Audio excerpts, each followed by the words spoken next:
जिसमें RY जो revolutionary youth association है, उसके साथ मिलकर हम एक आंदोलन में जा रहे हैं। पुलिस से छात्रों के ऊपर गोली चलाई जाती है। कई छात्र किसी के पैर में लगे हैं, किसी के छाती में लगे हैं, किसी के गर्दन में लगे हैं। पटना विधानसभा पे चढ़ते हुए गोली मारा गया था और यही अंग्रेजों जैसा काम आज की सरकार भी कर रही है। एसपी की जो वहाँ के एसपी हैं, वहाँ के एसडीओ हैं, उनके इस्तीफे की मांग। हमारा यही कहना है कि एक जैसी पढ़ाई होगी बिहार में चौथे साल में और अलग अलग डिग्री क्यों होगी। नमस्कार, मैं अंकित कुमार और आप देख रहे हैं जागृति टाइम। एसआर युवा के जो बैनर तले आज पुनः प्रेस कॉन्फ्रेंस किया गया है, क्या कुछ कह रहे हैं एसआर युवा के साथी, पहले उनकी बातों को सुनते हैं। मना रहा है और आज ही से हम एक आंदोलन की तरफ भी जा रहे हैं, जिसमें RY जो रिवोल्यूशनरी यूथ एसोसिएशन है, उसके साथ मिलकर हम एक आंदोलन में जा रहे हैं। पुलिस से छात्रों के ऊपर गोली चलाई जाती है। कई छात्र किसी के पैर में लगे हैं, किसी के छाती में लगे हैं, किसी के गर्दन में लगे हैं। आयशा RY की टीम सिवान गई, उन सभी छात्रों से मिली, उन सभी घायल छात्रों से मिली और उसके साथ वहाँ पे हमने सभा भी किया। तो आने वाले 11 अगस्त को हम लोग जब देखते हैं कि 11 अगस्त वो ऐतिहासिक दिन है कि जब पटना में 7 शहीद हुए थे और आज़ादी की लड़ाई में पटना विधानसभा पे चढ़ते उनको गोली मारा गया था और यही अंग्रेजों जैसा काम आज की सरकार भी कर रही है। तो 11 अगस्त को हमारा कॉल है सिवान चलो का, कि तमाम छात्र यहाँ से सिवान चल रहे हैं। सिवान के लोग, छपरा के लोग, उसके इर्द गिर्द अलग अलग जिलों के लोग, एसपी की जो वहाँ के एसपी हैं, वहाँ के एसडीओ हैं, उनके इस्तीफे की मांग, एसडीपीओ है, उनके इस्तीफे की मांग हम लोग करते हुए 11 तारीख को सिवान चलो का कॉल कर रहे हैं। उसी के साथ एक आंदोलन पेपर लीक के खिलाफ हुआ, लेकिन जब आंदोलन हम लोग लड़ रहे थे, 22 तारीख का मार्च था, पटना के राजभवन का घेराव था, उसी दौरान हमारे कई मुद्दे और भी थे जो बिहार के मूलभूत शिक्षा के मुद्दे थे। उसमें प्राथमिक स्कूलों से लेकर माध्यमिक स्कूलों से लेकर विश्वविद्यालय तक के सवाल थे। आयशा विश्वविद्यालयों के हर एक सवाल पर लड़ते आई है। हम देख रहे हैं कि विश्वविद्यालय में कहा जा रहा है 4 साल का अंडर ग्रेजुएशन का प्रोग्राम लाया गया नेशनल एजुकेशन पॉलिसी के तहत, राष्ट्रीय शिक्षा नीति के तहत। उसमें यह कहा गया कि अब जो ग्रेजुएशन है वो 4 साल का होगा। चौथे साल में जाने के लिए यहाँ कहा गया कि 7.5 CGPA लाना पड़ा। और जब छात्र लड़े, आयशा लड़ी, तो ये कहा गया कि ठीक है 7.5 CGPA नहीं भी रहेगा तो चौथे साल में आपका नामांकन हो जाएगा, लेकिन डिग्री अलग अलग होगी। हमारा यही कहना है कि एक जैसी पढ़ाई होगी बिहार में चौथे साल में और अलग अलग डिग्री क्यों होगी। एक सवाल हमारा ये है।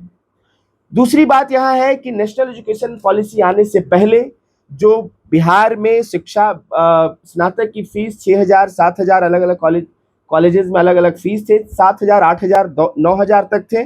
आज वही फीस 30,000 40,000 तक चल गए। 300 गुना की वृद्धि हुई है। वही पोस्ट ग्रेजुएशन में भी अभी राज्यपाल की तरफ से आया है कि उसमें फीस वृद्धि होगी। MA के कोर्सेज में फीस की वृद्धि होगी। PhD में भी फीस वृद्धि की घोषणा हो चुकी है। तो बिहार की शिक्षा को आप पूरी तरह से चाहते हैं कि हाशिए पर के जो छात्र हैं उनसे दूर हो जाए, सरकारी शिक्षा वो नहीं ले पाए।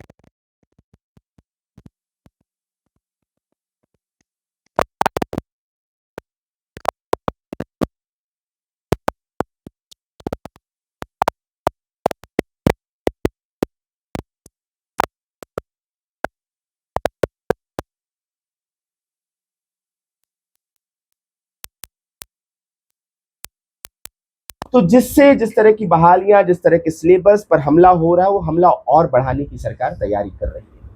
जो हम कह रहे थे कि भगवाकरण बढ़ाया जा रहा है, वैज्ञानिक चेतना को खत्म किया जा रहा है, वो एकदम स्पष्ट रूप से सामने आने लगा है।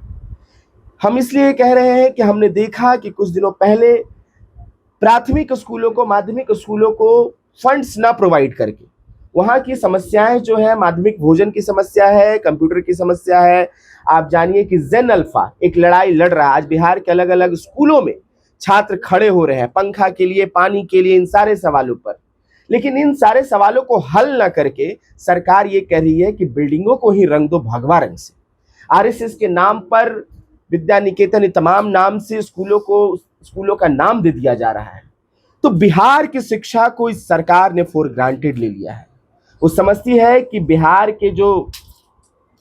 में पढ़ने वाले छात्र हैं जो सरकारी शिक्षा में जाते हैं, उनको फॉर ग्रांटेड लिया जाए। उनकी महत्ता, उनकी वैल्यू इस सरकार के पास नहीं है।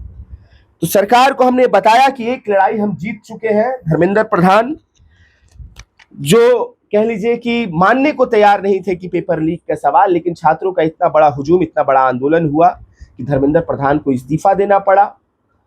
और आप जानिए कि आज अलग अलग राज्यों में आज भी पेपर लीक के खिलाफ आंदोलन चल रहे हैं। कुछ दिनों पहले, परसों, हमारी साथी कॉमरेड नेहा जो आईसा की राष्ट्रीय अध्यक्ष है, उनके ऊपर इंक से हमला किया जाता है, इंक फेंका जाता है उनके ऊपर, और ये करती है आरएसएस और बीजेपी के लोग करते हैं। तो हमारा ये कहना है कि जो लोग शिक्षा के लिए लड़ रहे हैं, जो आईसा शिक्षा के सवालों पर सड़कों पर है, जो लाठी खा रहा है, जो तमाम हाशिए पर के लोगों के लिए चाहता है शिक्षा बेहतर हो, आज अपने स्थापना दिवस के दिन से ये मीडिया के सामने ये एक नए आंदोलन में जाने के लिए, बिहार की शिक्षा को बचाने के आंदोलन में जाने के लिए हम लोग ये जेनजी राइजिंग का कार्यक्रम ले रहे हैं, जिसके अंतर्गत हम लोग पूरे बिहार के विश्वविद्यालयों में छात्र युवा संसद बुलाने जा रहे हैं। पूरे बिहार के विश्वविद्यालयों में हम छात्रों की रैली, छात्रों की सभा करने जा रहे हैं, और ये तमाम सवाल जो बिहार की शिक्षा के खस्ताहाल रखेंगे। तो हम पहले चाहेंगे कि कॉमरेड अजीत कुशवाहा इस पे बात रख लें, क्योंकि इसमें आरवाई आईसा मिलकर कर रहा है। हम चाहेंगे कॉमरेड अजीत कुशवाहा इस पे बात रखें। उन्होंने साफ तौर पे कहा कि जिस तरह से बिहार में कि सरकार को ये कहना पड़ा कि नहीं, जो भी ऐसा और एक साथी है जो छात्र जेल गए थे उसको छोड़ना पड़ा, लेकिन उन्होंने कहा कि जो AK-47 का प्रयोग किया गया है सिवान में, उसको विरोध में हम लोग सिवान जाने का काम करेंगे। और उन्होंने बिहार के छात्रों से भी अपील किया कि नहीं, चलना चाहिए। और हर यूनिवर्सिटी में छात्र युवा संसद का आयोजन किया जाएगा और 7 सितंबर को पूरे भव्य तरीका से पटना में आयोजित किया जाएगा। पूरी बातचीत को किस तरह से देखते हैं, कमेंट करके बताइए। बाकी तमाम खबरों के लिए बने रहे हमारे साथ। धन्यवाद।